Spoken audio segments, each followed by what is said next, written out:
देंगे। और दूसरा टॉपिक कौन सा बताया था मैंने आपको डाइवोर्स के अलावा? जिन लोगों ने कल क्लास ज्वाइन की होगी उनको तो आइडिया होगा।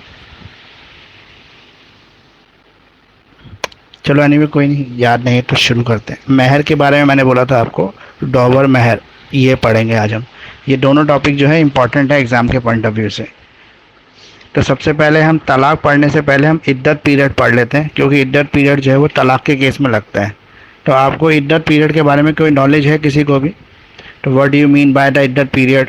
Explain the right and duties when observing the इद्दत। ये इद्दत पीरियड होता क्या है, इसके बारे में किसी को कोई भी नॉलेज है तो वो सबसे पहले बोले और इसको एक्सप्लेन करे कि व्हाट इज़ द इद्दत, इद्दत पीरियड क्या है।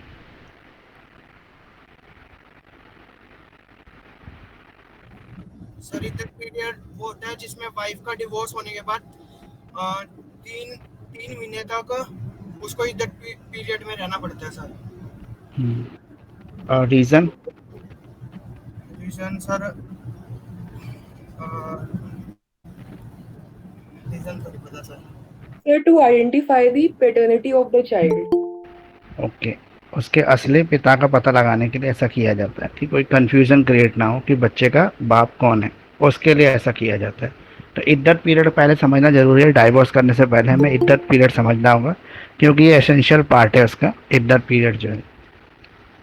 तो जैसे हमें पता है कि तलाक तो मुस्लिम में हो सकता है और काफ़ी कई तरीके हैं जिसके तरीके से तलाक में दे सकते हैं एक दूसरे को, लेकिन इद्दत पीरियड एक है जो औरत के लिए ज़रूरी है। इसमें क्या होता है कि इस्लामिक लॉ जो है वो कहता है कि कोई भी वाइफ अगर हस्बैंड के बीच में सेपरेशन होता है, डाइवोर्स होता है, दोनों अलग रहने की कोशिश करते हैं, हो जाते हैं अलग, तलाक हो जाता है फाइनली दोनों के बीच में, तो उसके बाद 3 से 4 महीने का पीरियड इसमें बताया गया है जो दोनों को अलग बिताना पड़ता है। मतलब हस्बैंड को इजाज़त है कि वो दूसरी शादी कर सकता है, लेकिन वाइफ को इजाज़त नहीं है कि वो इद्दत पीरियड कंप्लीट होने से पहले कोई दूसरी शादी भी कर सके।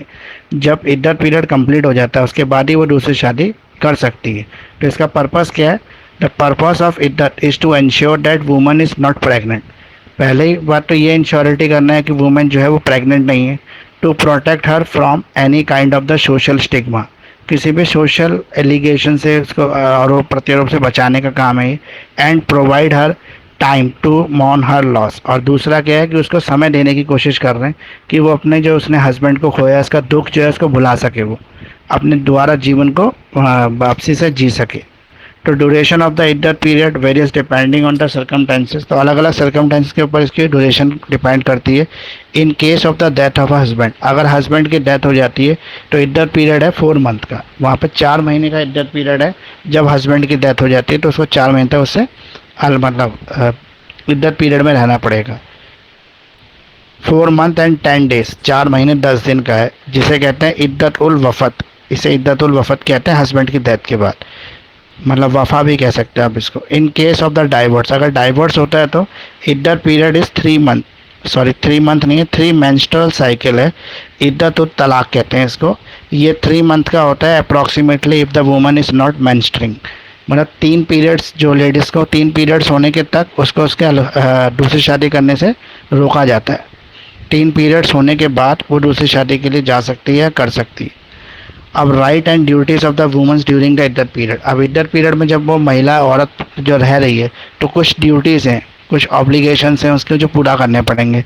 तो कौन कौन से हैं? पहला है रेजिडेंस, और रेजिडेंस के बारे में ये बताया गया कि वो कहाँ रह सकती है, वो या तो अपने माँ बाप के घर रह सकती है, अपने माँ बाप मतलब जो लड़की के जो बायोलॉजिकल पेरेंट्स हैं उनके पास वो जाके रह सकती है, या फिर जिस घर में वो शादी होके आई है उसी घर में उसको एक आउट की तरह, मतलब एक अलग कमरा दे सकते हैं जहाँ पर वो रह सकती है। तो ये भी आपका इद्दत पीरियड में आता है, वो वहाँ पर उसको वो समय गुजारना पड़ता है।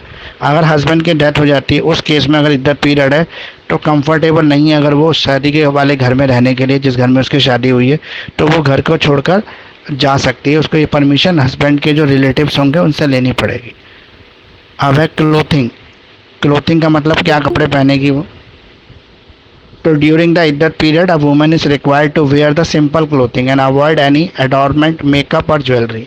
इद्दत पीरियड के दौरान महिला ना तो कोई श्रृंगार करेगी, किसी तरह का कोई भी सौंदर्य प्रसाधन का इस्तेमाल नहीं करेगी, कोई अच्छे कपड़े नहीं पहनेगी, नॉर्मल मतलब जैसे सफ़ेद कपड़े या फिर काले कपड़े ही पहनेगी ताकि उसका जो मन है वो ना भटके, ऐसा बोला गया है।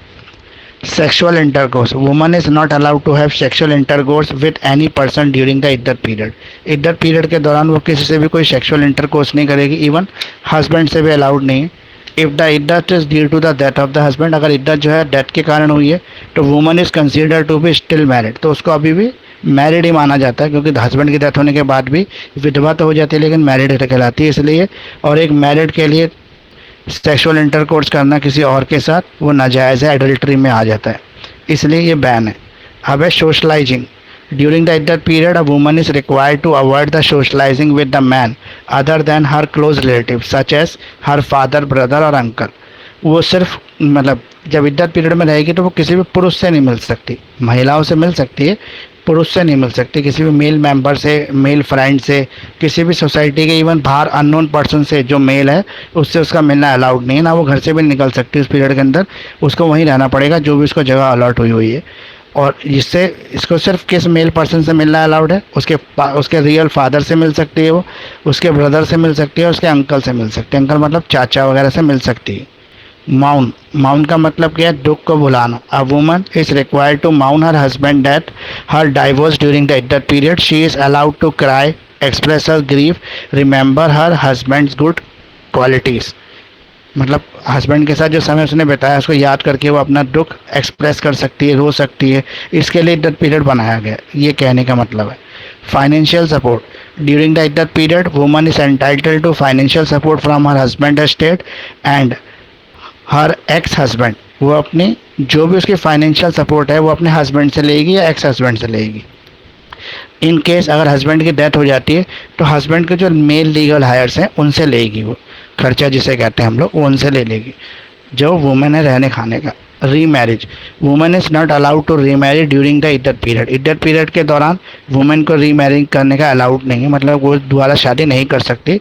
आफ्टर कंप्लीशन द इद्दत period she is free to remarriage if she wishes, और दोबारा शादी वो कर सकती है जब इद्दत पीरियड ख़त्म हो जाता है, अगर वो चाहे तो दूसरी शादी वो कर सकती। तो ये इद्दत पीरियड मैंने आपको पूरा एक्सप्लेन कर दिया। तो इद्दत पीरियड के लिए कोई आपके क्वेश्चंस हैं तो वो पूछ लो, नहीं तो फिर हम डाइवोर्स शुरू करेंगे।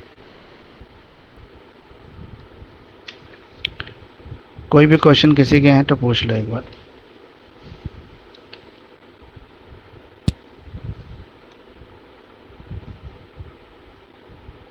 और जैसे मैंने आपको कल बताया था एक चीज़ कि जो मुस्लिम मैरिजेस में वुमेन्स के पास कोई भी राइट नहीं होती, प्रॉपर्टी राइट, वारिस बनने का राइट, एंसेस्टर प्रॉपर्टी में हक, ऐसा कुछ भी नहीं होता है। सारी प्रॉपर्टी मेल हायर्स को ही मिलती है अकॉर्डिंग टू शरिया, शरिया के अकॉर्डिंग ऐसे ही होता है। तो डाइवोर्स की बात कर रहे हैं हम, तलाक की बात कर रहे हैं। मुस्लिम में कितनी तरह के तलाक होते हैं, तो अगर हम मुस्लिम लॉ की बात करें तो तलाक विच मीन्स रिपुडेशन या रिलीज़ कहते हैं इसको, अलग होना। In it is the right of the Muslim husband, ये मुस्लिम हस्बैंड का राइट है कि वो अपनी मैरिज को डिसॉल्व कर सकता है। कुछ कंडीशंस में वुमेन के पास भी राइट है लेकिन ज़्यादा नहीं है, ज़्यादातर जो राइट्स हैं तलाक के वो हस्बैंड के पास हैं। और बहुत इजी कॉन्सेप्ट है, तलाक देने के लिए 3 बार तलाक बोलने से तलाक हो जाता है मुस्लिम्स के अंदर, लेकिन हर तलाक के साथ कुछ शर्तें जुड़ी हुई हैं, 1 बार 2 बार 3 बार, हर तलाक के साथ कुछ इनके रिचुअल्स जुड़े हुए हैं। तो talaq is recognise under the Islamic law and it is experience in the different way. तलाक जो है वो किसके साथ रिकॉग्नाइज कर रहा है, हमारा इस्लामिक लॉ के साथ रिकॉग्नाइज कर रहा है। It can be exercise in the different वे, वो अलग अलग तरीके से एक्सरसाइज कर सकते हैं, उसका यूज़ कर सकते हैं। अब तलाक का मीनिंग क्या है, तलाक का मतलब है डाइवोर्स, डाइवोर्स मतलब है सेपरेशन, अलग होना, रिलीज़ करना, छोड़ देना, ये है तलाक का मीनिंग। अब यहाँ पे कई तरीके हैं मुस्लिम लॉ में जो तलाक के बताए गए हैं, जो बेसिकली मेन है इसके बाय द हस्बैंड, हस्बैंड के थ्रू तलाक देना, तो तलाकुल सुन्नत कहते हैं इसको, पहला तरीका जो हस्बैंड तलाक दे सकता है। दिस इज मोड ऑफ तलाक is एफिशियस analogously with the belief idea entrenched by the prophet. It is also known as तलाकुल रजी, इसको तलाकुल रजी भी कहते हैं, मतलब राजी राजी तलाक होता है, जो प्रॉफिट मोहम्मद ने इसको बताया था कि इस तरह का तलाक होता है। दिस मोड ऑफ तलाक is considered and accepted from तलाक and recognise by both Sunni as well as Shia Muslim, इसको सिया और सुन्नी दोनों तरह के मुस्लिम जो हैं वो फॉलो करते हैं। अब कल के लिए जो हम करेंगे वो शिया और सुन्नी में क्या डिफरेंस है आपको ये बताना है। कि बेसिकली ये शिया और सुन्नी जो दो मुस्लिम कम्युनिटी हैं, ये कहाँ से निकले थे और उनके बीच में क्या डिफरेंस है। तलाक़ हसन, तलाक़ हसन का होता है AHSAN, तलाक़ Hasan. This is considered the most suitable type of the repudiation of the marriage, mostly because in the case of the decision of the talaq can be revoked before the iddat period escape।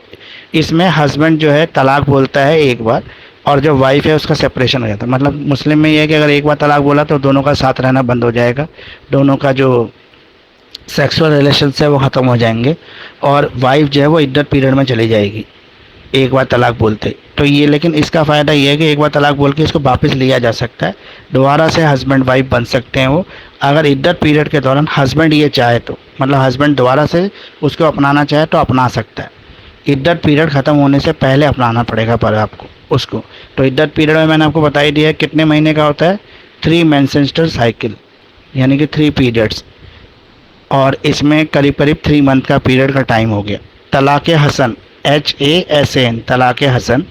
This too is approved from the तलाक, the very word needs to repudiated thrice in this case. इसमें 3 बार तलाक बोला जाता है successively, मतलब husband जो है एक ही बार में 3 बार तलाक तलाक तलाक बोल देता है, और यहाँ पर जो है वाइफ जो है उसी टाइम से जो है इद्दत पीरियड में चली जाती है, और 3 मेंस्ट्रुअल साइकिल उससे अलग रहती है। और इसमें एक कमी ये है कि ये तलाक वापस नहीं हो सकता, मतलब एक बार 3 तलाक बोल दिया तो तलाक हो गई, फिर हस्बैंड इद्दत पीरियड के दौरान वापस अपनाना चाहे तो अपना नहीं सकता, वो अलग हो ही गए। लेकिन यहाँ पर क्या है कि मतलब there is a provision of the revocation of the decision which needs to be made after first और सेकेंड टर्म। अब इद्दत पीरियड में 3 महीने हैं, 3 महीने के अंदर 2 पीरियड ऐसे बताए हैं जहाँ पर मतलब ये वापस होने के चांसेस हैं, लेकिन 3 बार तलाक अगर बोल दिया तो बहुत मुश्किल है। तलाकुल बिदत अगला, it is also known as तलाकुल बेन कहते हैं इसको। इस is confident mode of the divorce under the Muslim law. This mode of the divorce is mainly recognized by the practice of the Sunni Muslim। इसको सुन्नी लोग देते हैं ज़्यादा तलाक, शिया में तलाक जो है मतलब एक्सेप्टेड नहीं है। तो यहाँ पर क्या होता है, divorce at the soon of the word of the तलाक is pronounce by the husband, it comes into elect the 3 stand, no chance of reconciliation between the parties, the other words the decision become irrevocable। यहाँ पे 3 बार जो है तलाक जो है husband किसी भी तरीके से वाइफ को बोल देता है, किसी भी मीडियम और फॉर्म से, ताकि वो सुन ले। तो यहाँ पे ये इसको मतलब ये तलाक इररिवोकेबल है, वापस नहीं हो सकती शादी दोबारा उनकी। अब एक फेमस केस आया था सुप्रीम कोर्ट ऑफ इंडिया में 2017 के अंदर आया था, Saira Bano versus union of India. इस केस के अंदर क्या था कि सुप्रीम कोर्ट ने कहा कि 3 तलाक की जो परंपरा है वो अनकॉन्स्टिट्यूशनल है, ऐसा नहीं होना चाहिए, क्योंकि ये हमारे आर्टिकल 14 को वायलेट करता है। तो आर्टिकल 14 हमें कौन सा फंडामेंटल राइट देता है? Equality before law. Equality before law. और यहाँ पे इसको क्यों बोला सुप्रीम कोर्ट ने कि यह वायलेशन है इक्वालिटी बिफोर लॉ का? सारे के सारे जो राइट्स है वो हस्बैंड के पास ही, उसने 3 तलाक बोला, वाइफ को सफर करना पड़ रहा है, और इधर जेंडर न्यूट्रलिटी नहीं देखी जा रही है इस वजह से। बिल्कुल, क्योंकि यहाँ पर क्या है कि कुछ भी राइट नहीं है, महिला वुमेन्स के पास तो कोई राइट ही नहीं है। अगर हस्बैंड ने तलाक बोल दिया तो तलाक हो गया, उसको बचने का कोई तरीका ही नहीं, वो चाहे या ना चाहे उसको इद्दत पीरियड में जाना ही पड़ेगा। तो इसलिए कोर्ट ने बोला, सुप्रीम कोर्ट ने, ये अनकॉन्स्टिट्यूशनल है, हमारे कॉन्स्टिट्यूशन ऑफ इंडिया के अगेंस्ट है, आर्टिकल 14 का वायलेशन है, इसके अगेंस्ट सुप्रीम कोर्ट में सुनवाई हो सकती है। 3 तलाक। उसी के बाद फिर एक कानून आया जो मोदी गवर्नमेंट लेके आई, 3 तलाक हमने बैन कर दिया इंडिया के अंदर। अब है इसी के अंदर आपको और समझना चाहिए जो है ईला। ईला एक फॉर्म ऑफ डाइवोर्स है जो इंडिया में प्रैक्टिस नहीं होती है, बाहर होती है। Divorce where the husband who is of the sound mind, husband जो साउंड माइंड हो, दिमागी रूप से स्वस्थ हो, और to refrain from any kind of the sexual intercourse with his wife, ये कसम खा ले कि मैं वाइफ के साथ कोई भी सेक्सुअल इंटरकोर्स नहीं करूँगा।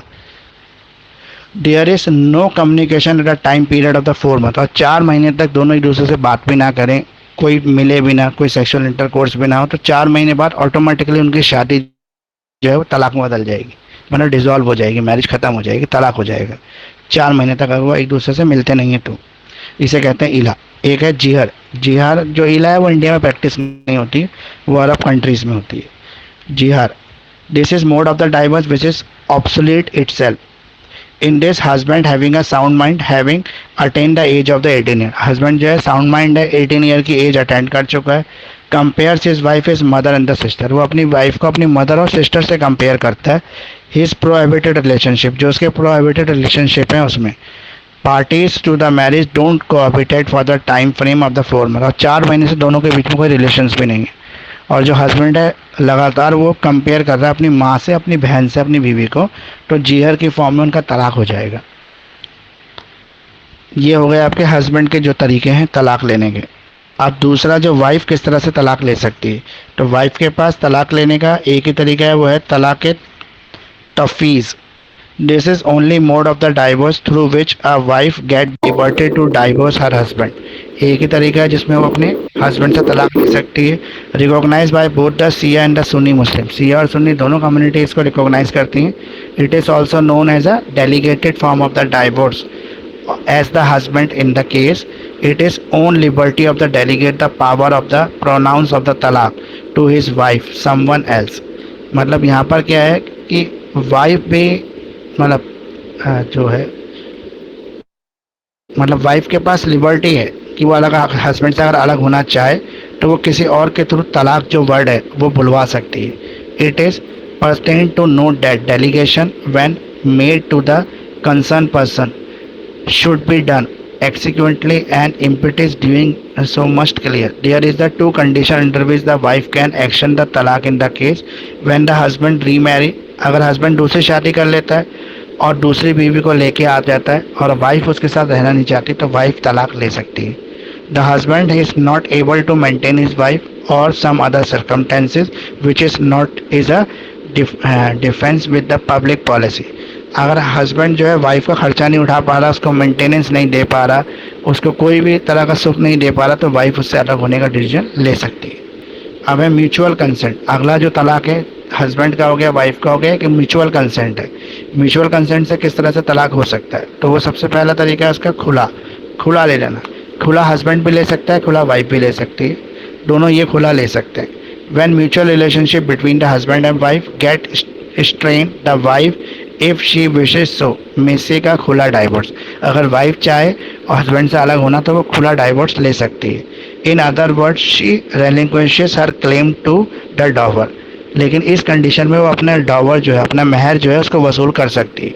अब आपको ये पता होना चाहिए कि जो एक ही फाइनेंशियल सिक्योरिटी है जो मुस्लिम वुमेन के पास है वो है महर, और ये भी प्रॉफिट मोहम्मद ने उनको दिलवाई। उससे पहले जो महर मिलता था वो लड़की के पेरेंट्स रखते थे और वो महर को पहले ही अपने पर्सनल चीज़ों में खर्च कर देते थे। लड़की के पास वो पैसा भी नहीं बचता था, महर की रकम भी लड़की के पेरेंट्स के पास ही रह जाती थी। लेकिन जब प्रॉफिट मोहम्मद ने इसको मतलब एक समाज को जब समझाया तो उन्होंने ये शिक्षा दी कि ये जो महर है वो लड़की के हक़ का है, उसी के पास रहना चाहिए। तो इवन हस्बैंड और उसके बच्चे, जो वाइफ के बच्चे हैं, वो भी इसको इस्तेमाल नहीं कर सकते। ये महर जो है, जो अमाउंट है, ये अमाउंट दोनों तरीके से हो सकता है, प्रॉपर्टी में भी हो सकता है और मनी में भी हो सकता है, किसी भी तरह के रूप में ये हो सकता है। लेकिन होना चाहिए वैल्यूएशन ऑफ मनी में, मतलब पैसा ही होना चाहिए, चाहे गोल्ड हो, सिल्वर हो, प्रॉपर्टी हो या करेंसी हो। और ये वाइफ के लिए होता है, और वाइफ की एक ही फाइनेंशियल सिक्योरिटी है मुस्लिम वाइफ की, ये मुस्लिम वुमेन की जो महर है, तो महर की राशि उसी के लिए होती है, तो ये फाइनेंशियल सिक्योरिटी उसकी है। तो मेंटेनेंस जहाँ पर खुला के केस में, तो अपना डाइवोर्स के केस में वो महर ले सकती है, मतलब वो खुला मांग लेती है अगर हस्बैंड से, तो ये नहीं कि उसको डाइवोर्स के बाद महर नहीं मिलेगा, महर की राशि वो ले सकती है। Depend on the husband to receive the consideration of the dower and the consent to the divorce, मतलब वो डॉवर ले सकती है, साथ में डाइवोर्स भी ले सकती है। इफ़ हस्बैंड में ऑल्सो पर्पज अ खुला मोड ऑफ डाइवोर्स, अगर हस्बैंड जो है वो डाइवोर्स मांगता है खुला के मोड में, if a wishes so it is on the wife decision to accept और रिफ्यूज़ इट, तो ये वाइफ का डिसीजन है कि वो इसको एक्सेप्ट करे या रिफ्यूज़ कर दे। It is considered to be redemption of the marriage, ये शादी का ख़त्म होना है, मतलब दोनों ख़त्म कर रहे बिटवीन द पार्टीज, आपसी सहमति से कॉन्ट्रैक्चुअल ऑब्लिगेशंस को ख़त्म कर रहे हैं दोनों ने जो लिया था। तो ये खुला फॉर्म ऑफ मैरिज हो गई, जो हस्बैंड भी ले सकता है, तलाक हो गया सॉरी, जो हस्बैंड भी ले सकता है और वाइफ भी ले सकती है। अब है मुबारत।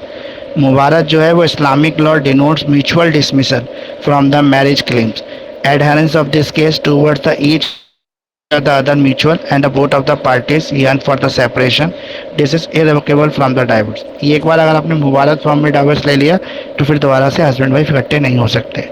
Iddat in this case is necessary, followed by the wife and she is entitled to maintenance. और इद्दत जो है इसमें भी कंपलसरी रहता है इस फॉर्म ऑफ तलाक के अंदर भी, सिर्फ खुला के अंदर इद्दत नहीं है, बाकी सब जगह जो है इद्दत पीरियड होता है. Followed by the wife is entitled to maintenance when the parties to the marriage to go for the mubarak, all mutual right and obligations cease to operate. तो जितने भी इनके म्यूचुअल राइट और ऑब्लिगेशंस हैं वो as it is बने रहेंगे और दोनों पार्टी उसको फॉलो करेंगे. अब है जुडिशियल डाइवोर्स. जुडिशियल डाइवोर्स भी अलाउड है इसके अंदर. जुडिशियल डाइवोर्स भी आप ले सकते हैं. Under Lian the wife can sue her husband and obtain a divorce for accusing a wrong charge of adultery. अगर वाइफ के ऊपर हस्बैंड ने कोई ऐसा एडल्ट्री का चार्ज लगा दिया है जो रॉन्ग है, मतलब गलत है, तो वाइफ उसके लिए कोर्ट जाके तलाक मांग सकती है. For attaining the divorce she need to file a regular suit under the resolution of the marriage act 1939. तो हमारे यहाँ पे जो लॉ है मैरिज के तलाक का, उसके अंदर वो एप्लीकेशन लगा सकती है और कोर्ट उसकी सुनवाई करके फिर डिसाइड करेगी कि उसको तलाक होना चाहिए कि नहीं होना चाहिए. अब यहाँ पे मैरिज पे चेक करनी पड़ती है कि अगर मैरिज किस तरह की, अगर मैरिज जो है वो फासिड है यानी कि वॉइड है, तो वहाँ पे तलाक ऑटोमेटिकली हो जाएगा. अब मैरिज जो है वो वॉइड कैसे हो सकती है? मैरिज वॉइड ऐसे हो सकती है कि जैसे जो भी हमारे एसेंशियल्स ऑफ वैलिड मैरिज उसमें से कोई भी आपने पूरा नहीं किया, जैसे दोनों की जो है रजामंदी होनी चाहिए, फ्री कंसेंट होनी चाहिए. अगर फ्री कंसेंट एक की भी नहीं है तो मैरिज वहीं पे वॉइड हो जाएगी. अगर वहाँ पे विटनेसेस नहीं है और विटनेस है तो विटनेस के लिए जो कंडीशन रखी है कि वो मेल होना चाहिए, इवन वो रिलेटिव क्लोज रिलेटिव नहीं होना चाहिए, ना लड़के का ना लड़की का, अगर वो है तो भी ये मैरिज जो है वॉइड हो जाएगी. ऐसी कोई भी कंडीशन अगर पूरी होती है तो वो वॉइड मैरिज उसमें आ जाती है. तो ये आपका जुडिशियल डाइवोर्स हो गया. ये आपके डाइवोर्स के जितने भी फॉर्म थे वो यहाँ पे कंप्लीट हो गए. और भी कुछ है आपके पास अगर, तो आप एक बार बता सकते हैं.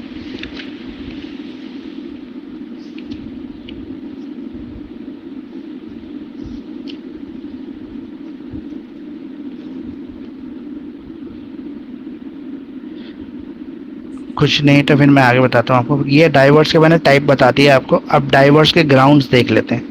किस ग्राउंड के बेस पर डाइवोर्स हो सकता है, दोनों हस्बैंड वाइफ का तलाक किस ग्राउंड पे हो सकता है. तो पहला ग्राउंड है आपका एडल्ट्री. एडल्ट्री का मीनिंग क्या होता है, जब मैंने थोड़ी देर पहले ही बताया आपको. क्या होता है सर? आउटसाइड मैरिज किसी से फिजिकल रिलेशन बनाना. तो हस्बैंड सेक्सुअल इंटरकोर्स करता है वुमन अपनी वाइफ के अलावा किसी और वुमन से, तो वो एडल्ट्री. उस ग्राउंड पर वाइफ जो है वो डाइवोर्स ले सकती है. क्रुएलिटी. क्रुएलिटी क्या होता है? सर क्रुएलिटी का मतलब होता है टॉर्चर करना. अब क्रुएलिटी दो टाइप की हो सकती है, एक मेंटल क्रुएलिटी और एक फिजिकल क्रुएलिटी. जैसे कि हस्बैंड ने दूसरी शादी कर दी, तो ऑल्दो मुस्लिम्स में चार शादियां अलाउड है, लेकिन दूसरी शादी पहली वाइफ के लिए अपने आप में एक मेंटल क्रुएलिटी मानी जाती है, इसलिए एक ग्राउंड होता है ये डाइवोर्स का. और फिजिकल क्रुएलिटी मतलब ऐसे टॉर्चर करना. हाँ देखो, फिजिकल क्वालिटी तो मार पिटाई ये सब हो जाता है, मार पिटाई करना. और जो मेंटल है उसमें ये तो आ ही गया. इसके अलावा जैसे ताने देना, उसको कंपेयर करना अदर वुमेन्स के साथ, कुछ और कहना, उसको हमेशा मतलब टोंट करना, ये सब होता है मेंटल क्वालिटी के अंदर. तो मेंटली हो फिजिकल हो दोनों क्वालिटी अगर है तो वाइफ जो है वो डाइवोर्स सीख कर सकती है इस ग्राउंड के ऊपर. अब है डिसर्शन. डिसर्शन मीन्स सर छोड़ के चले जाना. अगर बिना किसी रीज़न के हस्बैंड वाइफ को छोड़ के चला जाता है और 2 साल तक वापस नहीं आता है तो वो डाइवोर्स के लिए अप्लाई कर सकती है. अब है वर्नल डिसीजेस. वेनरियल डिसीज मतलब होता है वायरल जो डिसीज हो, जैसे कोविड जो साथ में रहने से लग सकती है, और अगर हस्बैंड उसका ट्रीटमेंट कराने से मना कर रहा है. फॉर एग्जांपल मान लो हस्बैंड को कोविड हुआ, वो घर में रह रहा है और दवाइयाँ खाने से, ट्रीटमेंट कराने से, टेस्ट कराने से मना कर रहा है, तो इस केस में वाइफ जो है उससे डाइवोर्स ले सकती है. अगर वो ट्रीटमेंट करा रहा है तो फिर डाइवोर्स लेने का ग्राउंड नहीं बनेगा. और non fault ground. Non fault ground में आता है आपका म्यूचुअल कंसेंट. मतलब किसी का कोई फॉल्ट नहीं है फिर भी उन्हें तलाक चाहिए, तो वो आता है आपका म्यूचुअल कंसेंट. जब दोनों तैयार हों, हस्बैंड और वाइफ दोनों तैयार हैं तलाक लेने के लिए और दोनों चाहते हैं तलाक लेना, तो वो म्यूचुअल कंसेंट तलाक ले सकते हैं. अब कुछ ऐसी कंडीशंस आ जाती हैं शादी के अंदर जहाँ पे शादी को तोड़ना मतलब ज़रूरी हो जाता है दोनों हस्बैंड वाइफ के बीच में. जैसे फॉर एग्जांपल हस्बैंड जो है फाइनेंशियल बर्डन वाइफ का नहीं उठा पा रहा है, वाइफ को मेंटल और सोशल सिक्योरिटी नहीं दे पा रहा है, तो उस कंडीशन में वाइफ जो है वो तलाक के लिए जा सकती है। या फिर 3 साल से दोनों अलग रह रहे हैं, हस्बैंड और वाइफ दोनों सेपरेट रह रहे हैं, 3 साल हो गए रहते रहते, तो उस केस में भी वाइफ जो है वो तलाक मांग सकती है कोर्ट से। ये आपके ग्राउंड्स हो गए मैरिज के। एक जो अब मैं क्वेश्चन आपको करा रहा हूँ वो है महर। महर जिसे डॉवर भी कहते हैं। ये इंपॉर्टेंट क्वेश्चन है एग्जाम के पॉइंट ऑफ व्यू से, एग्जाम में कभी ये रिपीट होता रहता है। तलाक के केस में ना कुछ केस लॉस भी आप कर लेना, केस लॉस भी आपके लिए लिखने चाहिए आपको।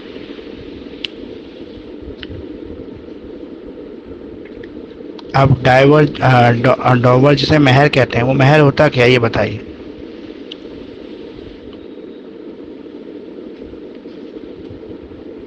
सर महर बेसिकली एक पर्टिकुलर अमाउंट होता है जो कि शादी के टाइम पे हस्बैंड वाइफ को देता है या वाइफ के फादर को देता था।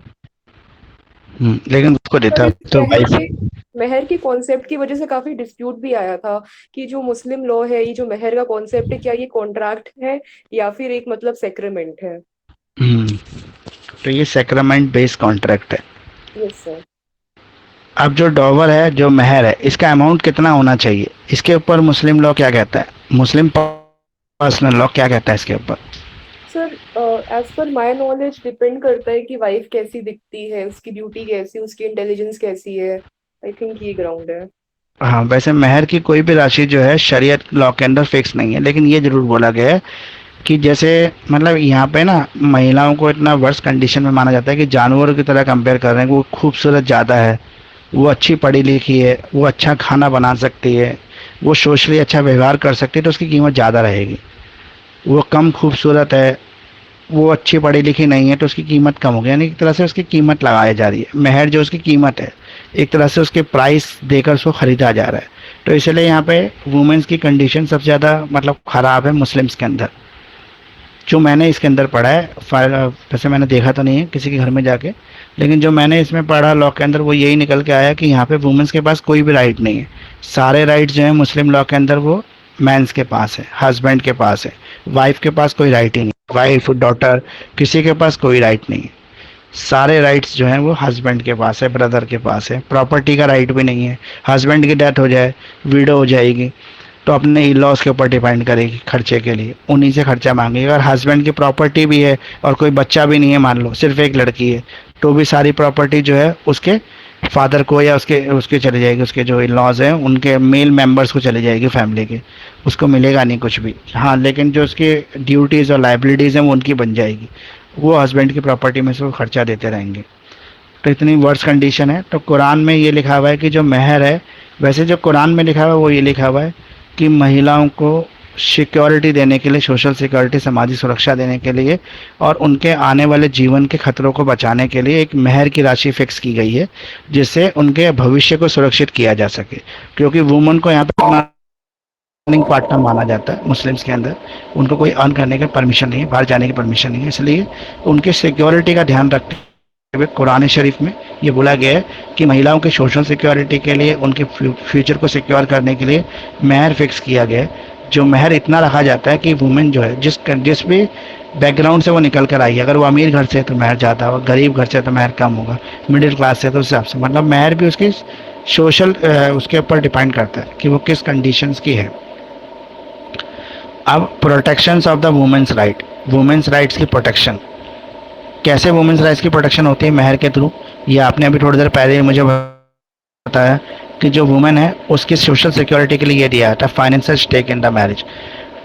अगर ये महर की पेमेंट कब होगी, इसके बारे में भी लॉ कहता है, शरिया का ये कहता है कि जैसे शादी होगी उस टाइम पर ये महर की राशि डिसाइड हो जाएगी और जो निकाह नामा है उसमें लिख दी जाएगी। और कौन लिखेगा इसको, जो मुफ्ती, काजी, जो भी शादी कराना आ रहा है, मौलवी, वो लिखेगा इसको। और एक तरह से सिविल कॉन्ट्रैक्ट बन जाता है हस्बैंड और वाइफ के बीच। अब इसकी पेमेंट के 3 कंडीशन बताई गई हैं इसके अंदर। पहली कंडीशन ये, या तो उसी टाइम पे वो पेमेंट कर देगा, वो हस्बैंड जो है वाइफ को जो भी उसने बोला, प्रॉपर्टी, पैसा, गोल्ड, ज्वेलरी, जो भी उसने बोला है वो दे देगा उस समय। और वो वुमेन्स की अपनी प्रॉपर्टी होगी, उसके अंदर हस्बैंड का भी कोई राइट होगा नहीं उसके अंदर। अगर फॉर एग्जांपल मान लो आगे जाके हस्बैंड उसको बोले कि अपने महर में से मुझे इतना पैसा दे दो, तो वो वुमेन की मर्जी के ऊपर डिपेंड करता है। वो चाहे तो दे, वो चाहे तो ना दे, उसके ऊपर डिपेंड करेगा सब कुछ।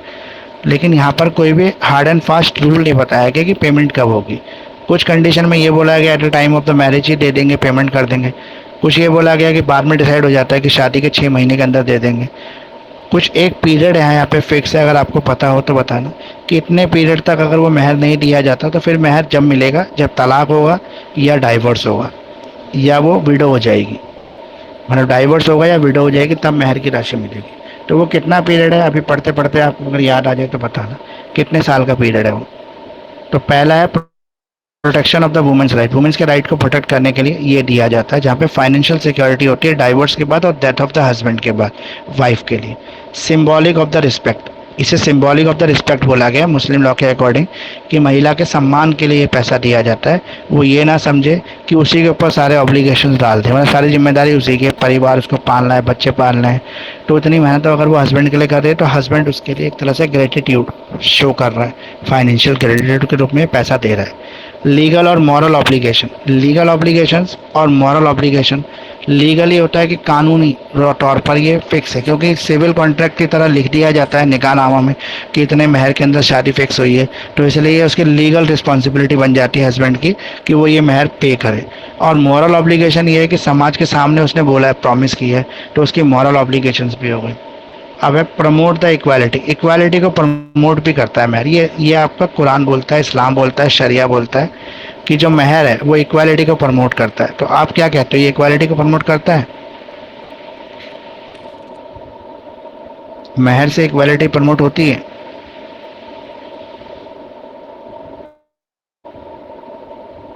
यस या नो?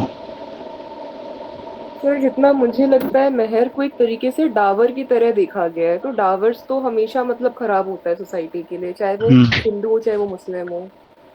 बिल्कुल, तो डावर की तरह ही देखा गया है, लेकिन ये बोला गया है कि इक्वालिटी को इसलिए प्रमोट करता है कि वो जो नॉन अर्निंग पार्टनर है फैमिली के अंदर, जो महिला है, तो नॉन अर्निंग पार्टनर हमेशा जो है अर्निंग पार्टनर से नीचे रहता है, मतलब उसकी सुनना पड़ता है, जो कमाने वाला है वो सुनाएगा।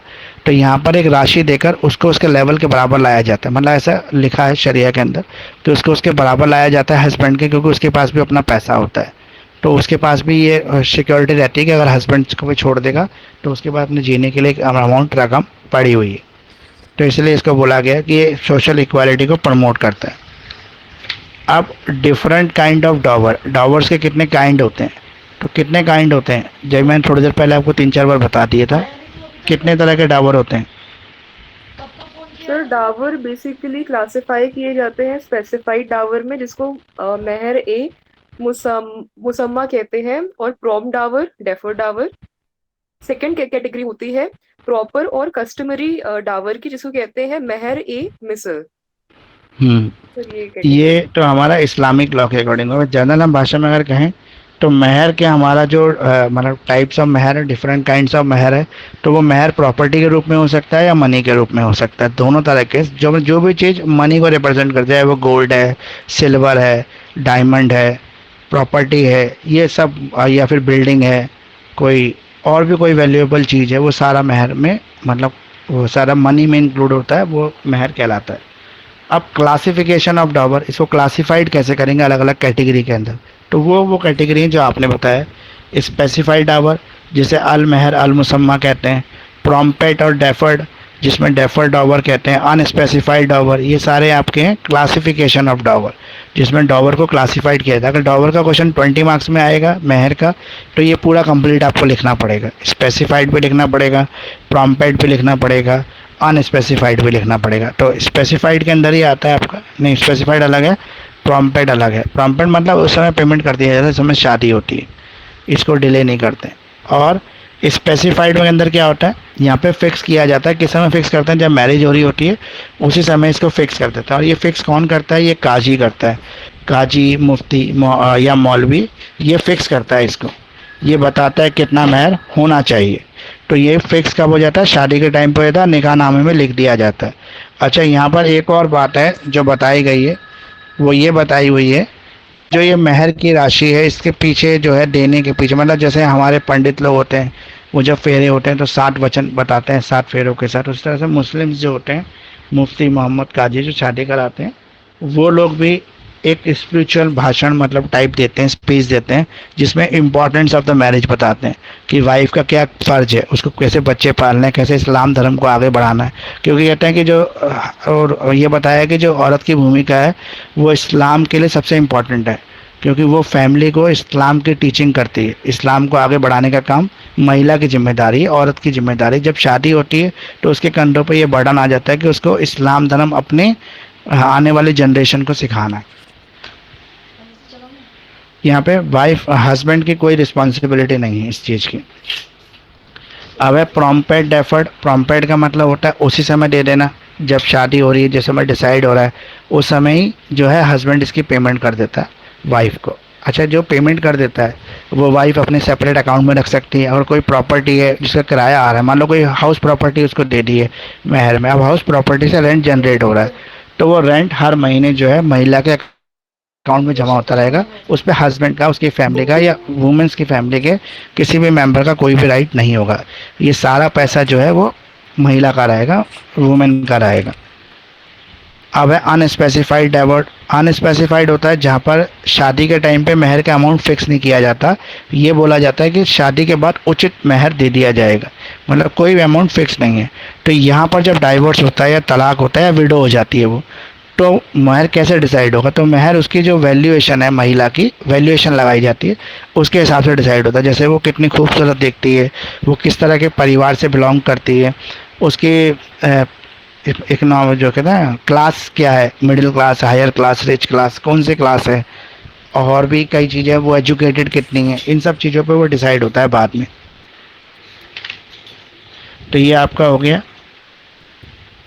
अब एक विडो के क्या राइट है डावर के ऊपर, ये भी इसी के साथ जुड़ के क्वेश्चन आ सकता है आपके। Right of the dower of right of the widow और टू डावर। तो डावर क्या राइट है विडो की?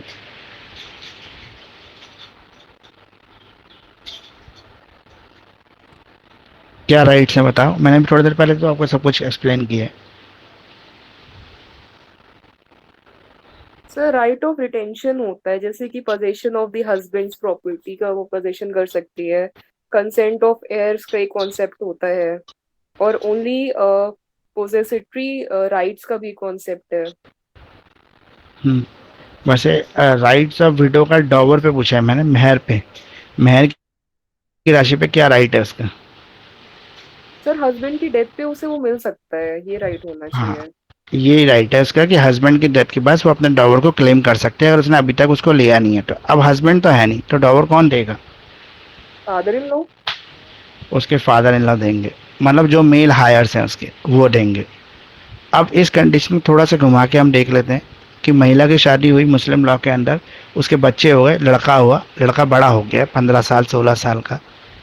अब हस्बैंड की डेथ हो जाती है। अब डॉवर के लिए ऑब्लिगेशंस किसका है देने के लिए? फिर शायद वो अपने चिल्ड्रन से क्लेम कर सकती है, बच्चों से, अगर वो अर्न कर रहे हैं फादर हाँ, के बाद, फादर इन लॉ के बाद। नहीं, फादर इन लॉ भी जिंदा है और बेटा भी है 16 साल का, हस्बैंड की सर डेथ तो हो गई। बेटे से क्लेम करना चाहिए। तो वो बेटे से क्लेम करेगी। क्यों? क्योंकि जो हस्बैंड की प्रॉपर्टी का जो लीगल हायर है, वारिस है, वो बेटा होगा उस समय। तो वो बेटे से क्लेम करेगा। अगर बेटा नहीं, खाली बेटी है, तो फिर वो अपने फादर इन लॉ से क्लेम करेगी। फादर इन लॉ नहीं है तो जो भी उसका नेक्स्ट मेल मेंबर है फैमिली का, जो उसका लीगल हायर बना है हस्बैंड का, उससे वो डॉवर अमाउंट क्लेम कर सकती है। अब ये डॉवर का अमाउंट कितना होगा ये कौन डिसाइड करेगा? सर मुफ्ती, काजी, otherwise the court of competent authority. इसमें ये बोला गया है कि अगर निकाहनामा में जो भी अमाउंट लिखा गया था तो उतना तो उसको मिलेगा। ये हो गया।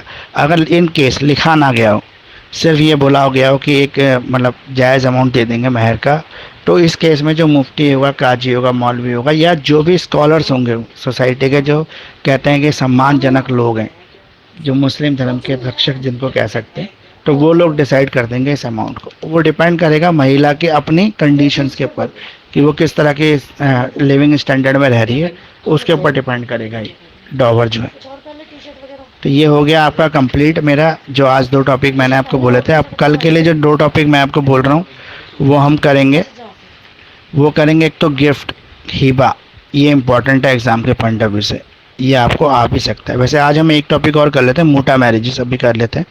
बाकी हम कल के लिए कॉन्जुगनल राइट्स ऑफ द वुमेन्स करेंगे, रेस्टिट्यूशन ऑफ द कॉन्जुगनल राइट, और दूसरा करेंगे हम वो गिफ्ट हिबा। ये दोनों इंपॉर्टेंट टॉपिक हैं, एग्जाम के पॉइंट ऑफ व्यू से भी आ भी सकते हैं आपको।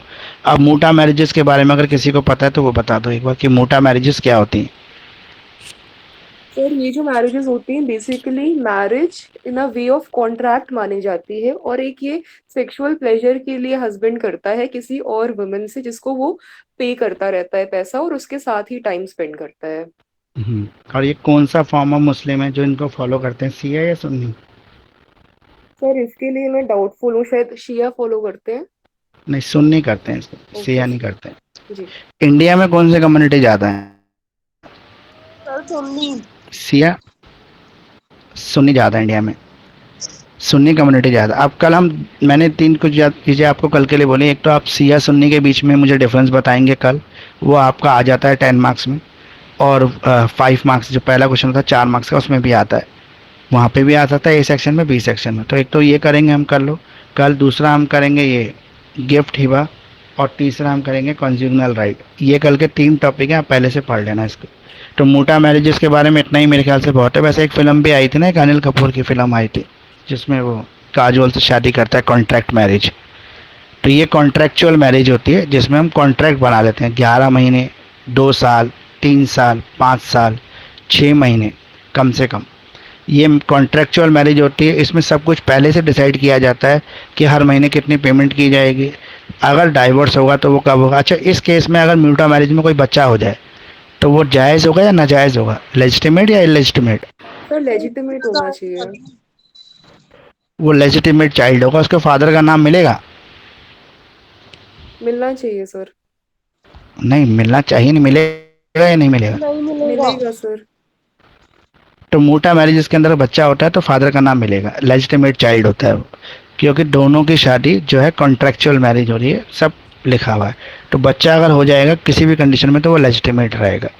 अब दूसरा सवाल जो मोटा मैरिज के अंदर निकल कर आता है, क्या उसको फादर की प्रॉपर्टी में राइट मिलेगा?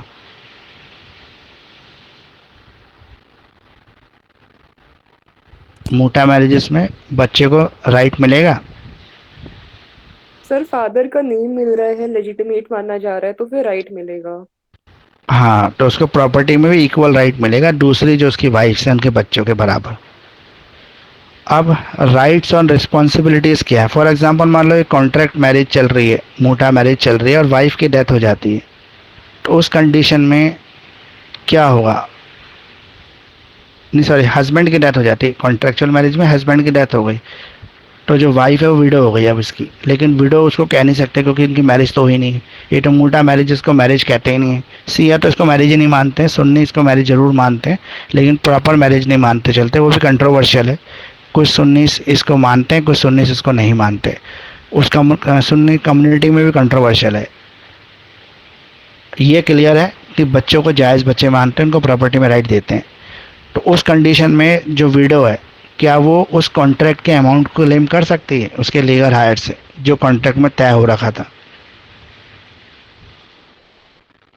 जो मेहर है, इसमें भी मेहर दिया जाता है, मोटा मैरिज में भी मेहर का कॉन्सेप्ट है, इसमें भी मेहर की पेमेंट होती है। तो क्या उस मेहर को वो क्लेम कर सकती है, डॉवर को क्लेम कर सकती है? यस सर, कर सकती है। कर सकती है, क्योंकि पहले से ही कॉन्ट्रैक्ट है, और ये तो लीगल कॉन्ट्रैक्ट, लिखा हुआ कॉन्ट्रैक्ट है, रिटर्न कॉन्ट्रैक्ट, तो ये तो वैसे ही कर लेगी क्लेम। हाँ, लेकिन जो उसका खर्चा है, मंथली खर्चा, वो नहीं क्लेम कर सकती।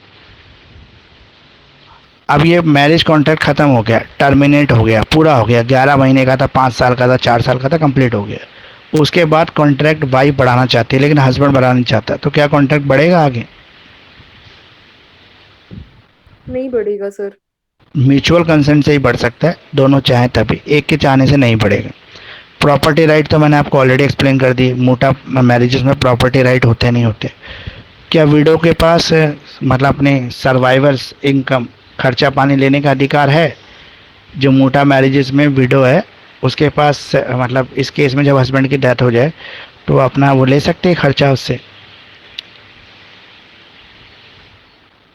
सर आई थिंक सिर्फ मेहर ही वो क्लेम कर सकती है, खर्चा नहीं ले सकती। हाँ, सिर्फ मेहर ही वो क्लेम कर सकते, खर्चा नहीं ले सकती। तो ये आज का हमने कंप्लीट कर लिया है। अब कल के 3 क्वेश्चन मैंने आपको बताई दी जो हम कल करने वाले हैं, और अभी तक हमने काफ़ी तो कर ही लिया है इसका। आप भी अपनी तरफ से पढ़ते रहना, ऐसा नहीं है कि सिर्फ जितना मैंने, मैं तो बहुत कम पढ़ा रहा हूँ आपको, लेकिन आप नहीं करोगे तो सिलेबस आपका कंप्लीट नहीं होगा। मैं तो सिर्फ जो इम्पोर्टेंट टॉपिक हैं या पॉइंट है वो आपको बता देता हूँ। केस लॉस ज़रूर कर दें आपको। और गिफ्ट तो वैसे इम्पोर्टेंट है, ये तो मुझे लगता है इस बार आएगा भी शायद, गिफ्ट विल या हिबा, ये आ भी सकता है आपका। वैलिड गिफ्ट क्या होते हैं, इसके अलावा ये वसीयत होती है ये भी इसके अंदर है, ये भी हम कोशिश करेंगे कल ही करने की। कोई और डाउट आपको आ रहा है पढ़ते वक्त तो?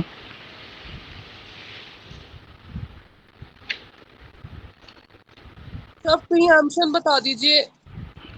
प्रीएम्पशन वो अलग से कराऊंगा, उसका वो इम्पोर्टेंट टॉपिक है। प्रीएम्पशन पे क्वेश्चन 2 बार से लगातार आ रहा है, 2 साल से आ रहा है, 22 में भी आया था और उससे वाले पेपर जो था 19 वाला था शायद से पहले, उसमें भी आया हुआ। प्रीएम्पशन में अलग से कराऊंगा भी आपको। शेयर सुन्नी के बीच में तो कल आप मुझे बता ही रहे हो क्या होता है इनके बीच में डिफ्रेंशिएशन। तो बस आज की क्लास फिर यहाँ पे कंप्लीट करते हैं। मैंने कल आपको जो बता दिया था वो तो हो ही गया था। साथ साथ कल वाली क्लास में एक चीज़ और कंप्लीट करा देता हूँ कि जो ये जो मुस्लिम मैरिजेस होती हैं, क्या ये सिविल कॉन्ट्रैक्ट होती हैं? इस मुस्लिम मैरिज या सिविल कॉन्ट्रैक्ट, येस और नो? सर ये दोनों है, मतलब कुछ लोग इसको कॉन्ट्रैक्ट मानते हैं, कुछ लोग इसको दोनों मानते हैं कि ये धर्म से भी रिलेटेड है और कॉन्ट्रैक्ट भी है। ओके। इसके अलग अलग तर्क हैं हम्म, कि जैसे बताइए। कबूल और कबूलनामा, और वो होता है ना प्रपोजल और कबूलनामा, वो तो कॉन्ट्रैक्ट है। हाँ, इजमा और कबूल वो तो कॉन्ट्रैक्ट है, प्रपोजल भी है वहाँ पे और एक्सेप्टेंस भी है। सर कंसिडरेशन भी है इन द फॉर्म ऑफ मेहर। हाँ, कंसिडरेशन भी है। लेकिन अगर आपको रश्मि जी जैसे आपने बताया, शादी आवाज़ नहीं आ रही, आवाज़ कम आ रही है आपकी रश्मि जी।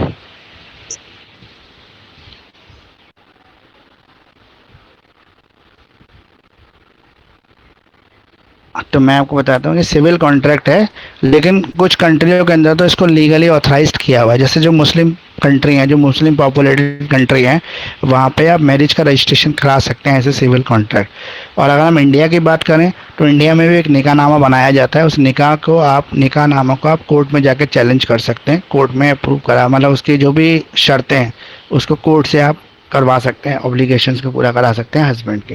बहुत सारी कंट्रीज़ ऐसी हैं जहाँ पे इसको बोला गया है कि ये लीगल कॉन्ट्रैक्ट है। जैसे पाकिस्तान है, सऊदी अरब है आपका, और इटली है, और भी कई मुस्लिम कंट्रीज़ है जहाँ पर ऐसा होता है। लेकिन अगर हम बात करें यूनाइटेड स्टेट की, तो यूनाइटेड स्टेट में इसको लीगल सिविल कॉन्ट्रैक्ट नहीं बोला गया है। वहाँ पर यह है कि जो आपका स्पेशल मैरिज एक्ट है वहाँ पर रजिस्ट्रेशन कराना पड़ता है आपको इसका। मुस्लिम लोग की वहाँ पे जो शादी होती है, निकाह होता है, उसको इन्होंने अप्रूव फॉर्म ऑफ मैरिज नहीं बोला है यूनाइटेड स्टेट के अंदर। वहाँ पे आपको अलग से इसका रजिस्ट्रेशन कराना पड़ता है शादी के बाद। तो ये सिविल कॉन्ट्रैक्ट वाला भी आपका आ सकता है, पूछ सकता है एग्जाम के पॉइंट ऑफ व्यू। जो कल किया था उसी में है ये। अब एक माइनर की कंडीशन में शादी की वो है इजाज़त के नहीं है मुस्लिम लॉ के अंदर? सर मुस्लिम लॉ में है, लेकिन इंडिया में चाइल्ड मैरिज को रिस्ट्रेन किया गया है under child marriage restrain act. Hmm, लेकिन इंडिया में तो नहीं है। लेकिन वैसे मुस्लिम लॉ के अंदर माइनर्स को मैरिज करने की इजाज़त है, लेकिन उसके गार्जियन को उसकी मर्जी देनी पड़ेगी। अच्छा, एक चीज़ और है, गार्जियन में कौन आएगा? सर फादर और ग्रैंडफादर। और मदर और ग्रैंड मदर? सर सिया नहीं के सर, वो नहीं हिसाब से आएंगे। होता है कि सर मदर और, बोलो।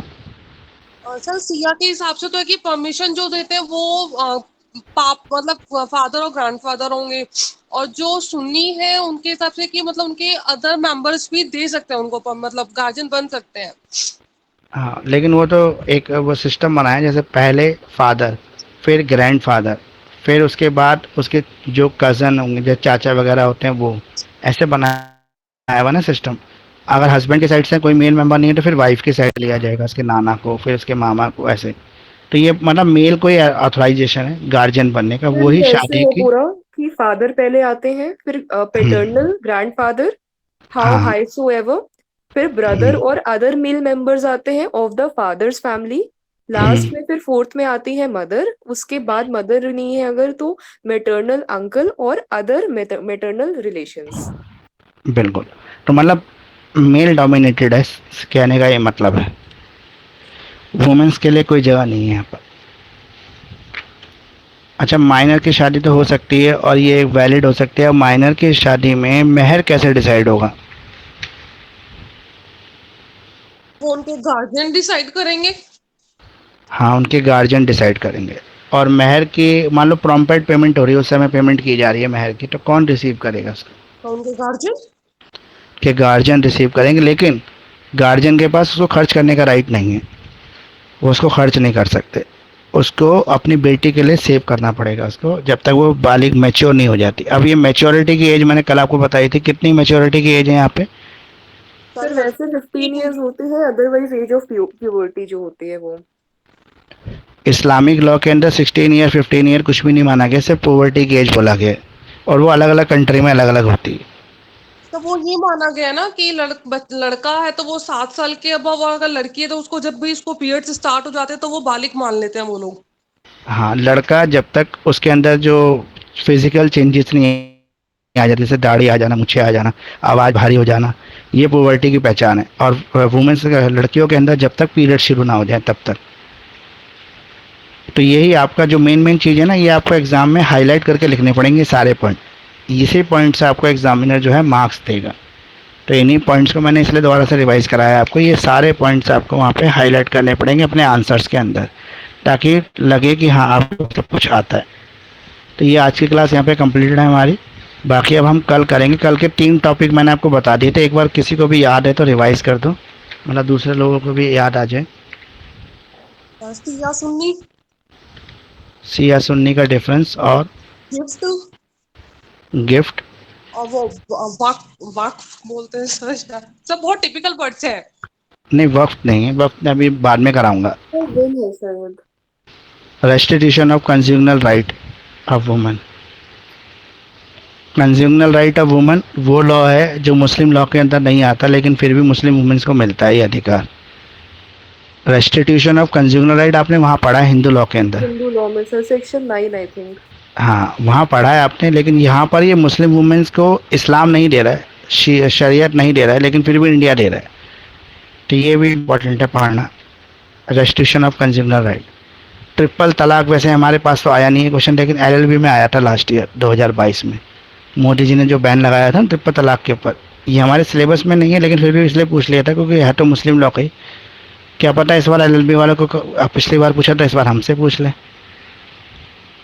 ट्रिपल तलाक के ऊपर जो नया कानून आया है उसके ऊपर नोट्स बना लेना, अगर पूछे तो लिख देना, नहीं तो कोई दिक्कत नहीं है कि क्या है लॉ, उसमें क्या बोला गया है। ये लेटेस्ट लॉ जो अमेंडमेंट हुआ है वो ट्रिपल तलाक। तो आज की क्लास यहाँ पे कंप्लीट है। कल की क्लास का टाइमिंग मैं आपको कल मॉर्निंग तक डालूंगा। कुछ और आपको इसमें ऐड ऑन करना हो या कुछ और छोड़ना हो, या कुछ सजेशंस हैं आपके क्लास के लिए या किसी और चीज़ के लिए? No sir. सर एक चीज पूछनी थी सर, जो ये मतलब जो इतने मॉमडन्स वाले जो नाम है ना बहुत टिपिकल हो रहे हैं, याद नहीं हो रहे हैं, तो हम इनको जैसे इंग्लिश में बहुत इजी लैंग्वेज में और कहीं कहीं जगह हिंदी में भी दे रखा है, तो हिंदी में लिख सकते हैं।